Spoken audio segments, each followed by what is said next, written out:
Hi everyone. It's actually the first time I'm doing one of these Zoom meetings, so forgive me if I don't get it right to start with. I'm going to share my screen with you. Let me see if I get that right. Is that good? Yeah. Okay, so let me start again. So together with my husband, Warren, and our 3 teenage children, Sebastian, Aiden, and Ella, we set off to volunteer our way around Europe by caravan. And when Dave and Tanya asked me to take part in the Yes Stories, I wasn't quite sure where I would start. And I thought, you know, there's so much that went into it, but why not jump into where we actually said yes? So I'm going to take you to Portugal. We were living in a small town called Tabua, running a bar. And although we had absolutely everything we dreamed of, unfortunately the business didn't work financially, and we basically got to a point where we decided we'd have to return to the UK, but we weren't ready to go back to our life as it was before.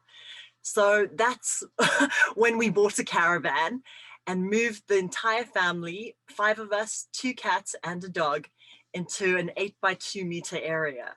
So I've included this video footage just to give you an idea of our home of the last 3+ years. It's where I am right now. So although it's tiny, it had absolutely everything we needed, and it was an important stepping stone in our journey. We went about our regular life, we went to work, we went to school, and most days we came back to a really muddy campsite, filling water to have a shower, emptying our own loo. We spent 2 Christmases in the caravan. And for those of you who live in vans, you'll know you need to move every 28 days.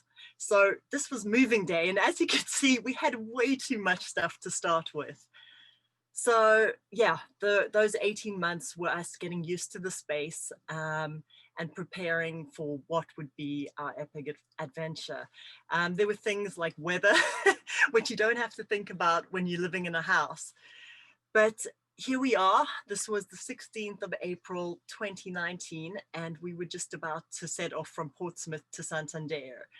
And we were so excited. The first 3 volunteer projects were at the homes of friends in the village of Tabua, where we lived before. We thought this was a good way of introducing the kids to the new lifestyle, surrounded by people they knew and in an area that they knew very well. Yeah, that's Sebastian with the beehives. And yeah, so this is one of my favorite memories. This was the day before we left Tabua, and we spent 4 hours kayaking and canoeing down the Mondego River. And I remember I had this massive smile on my face because I kept thinking to myself, it's a Monday morning, I've got my entire family with me, 2 of our closest friends, and look where I am. I'm kayaking down the Mondego River in Portugal. So you can see it was awesome. And from Tabua, we headed to Algesur, Portugal, to the first project at the home of complete strangers. As you can see, well, we completed 18 projects in total, and everywhere we went, our little house on wheels came with us. So no matter where we were in the world, we felt like we were home.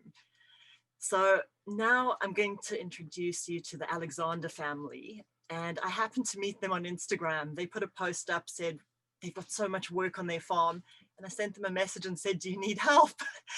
And that was the start of an incredible friendship. We completed so many projects. We laughed, we cried, we shared stories. And as much as, well, we spent loads of time working, but during our free time, this wonderful family taught our kids to surf. This is Arafana Beach in Portugal. And yeah, it was incredible. And if you bear in mind, the kids had never surfed or bodyboarded before, this was an incredible moment for us, well, Warren and myself. Everything we dreamed about, everything we'd hoped for, it was starting to materialize, and it was fantastic. The kids were growing in confidence. we were doing all those things we thought about. We were traveling to far off places, meeting interesting people, undertaking tasks that we never dreamed of. Here, Aidan's taking down a tree with a tractor in Belgium. And this was another project where we dug a trench, we lined it, we filled it, and it was so that our hosts could drain water off their property during the winter. And these were the sorts of things we did over and over again, just going from place to place, arriving as strangers and leaving as the closest of friends. Yeah, the kids are here, they're training some troublesome Shetland ponies. So basically, and also a lot of you might be wondering, what about the kids' education? Well, they studied along the way. We enrolled them in an online college, and yeah, it was just another thing they had to fit into their day. And I'm proud to say that our eldest has just finished writing his IGCSEs. But the kids weren't the only ones to learn. So I started off this journey, the worst gardener you can ever imagine. And I'm quite proud to say that now my friends and family actually call me and ask for advice. So yeah, we were all learning. This was probably our toughest project of the lot. We took down and replaced an entire farmhouse roof in Portugal. And we also learned to plaster. We learned to take care of horses, and we learned all about the Alentejo region. This is my husband, Warren. I'm sure he won't mind me sharing with you guys that in 2016, he had what he likes to call a bit of a mental meltdown. It was overload, it was too much work, financial issues, just things that everyone struggles with. And this trip, seeing him so relaxed, he worked incredibly hard. I mean, if you ask any one of our hosts, they'll just say, oh, Warren, if you dream it, Warren can make it happen. And he wasn't earning a cent, but he was in his happy place. And as a result, so were the rest of us. So, and also he stopped taking painkillers. Before we left, he had aches and pains. It was knees and back and shoulders, the works. He hasn't taken painkiller in over 2 years. So basically, I think what I wanted to share with everyone, I mean, there's some incredibly inspiring people in this group, and everyone's got their own story to tell. But if you're here and maybe you're looking for inspiration, you're wanting something else for your life, sorry, what I would say is, don't stop dreaming, don't stop believing, and just go for it. If you asked me a few years ago whether we could take time out to travel for 2 years, I would have said, no ways. We don't have the money, we don't have the time. There's no ways we can do it. But once you take those first steps and it's the dreaming stage, that's the fun stage, and you just put it all out there, and then you start putting things into place, and you start planning, you start taking action, and all of a sudden it seems like everything just starts to come together.